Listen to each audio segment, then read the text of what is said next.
So the other strategy Democrats are going with, besides embarrassing out-of-tune musical performances, is their party favorite blatantly lying. So here's a Democrat congresswoman going on MSNBC and claiming that DOGE is cutting cancer research. Watch. The Democratic attorney generals, the Democratic governors across the country is to lead this fight. But it was unbelievable to me that just on Friday we find out they're going to actually start cutting the funding on cancer trials. I don't think it gets more mean-spirited than this. And you ask why they're doing it?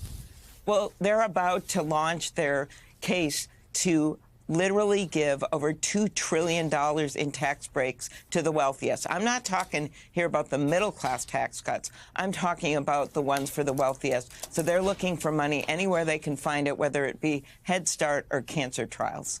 The funny thing is, not only is she blatantly lying, and I'll explain that in a second, but they've already tried this before. When they said that Republicans were cutting pediatric cancer research from the bill to keep Congress open. And then it was exposed that that same standalone bill was approved by the Republican House in March of last year, and the Democrats didn't vote on it. So now they're trying it again and saying that DOGE is going after the National Institute of Health and trying to cut cancer research. Well, here's what actually happened, right? And listen closely because this is shocking. When governments or nonprofits or institutions fund medical research, there's two parts.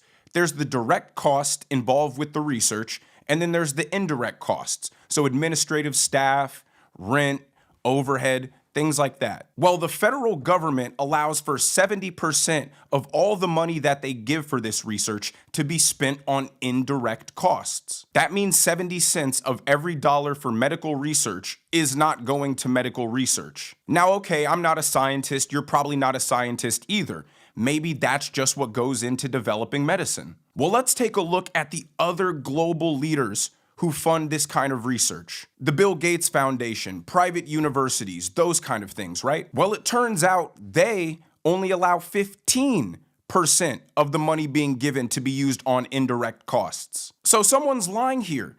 Either all funded work by private institutions can't get done because you really need 70 cents of every dollar going to things that have nothing to do with the research, or federal governments are allowing over 4 times as much of the money to go to indirect costs so people can get their kickbacks and politicians can get paid. Well, who do I trust more?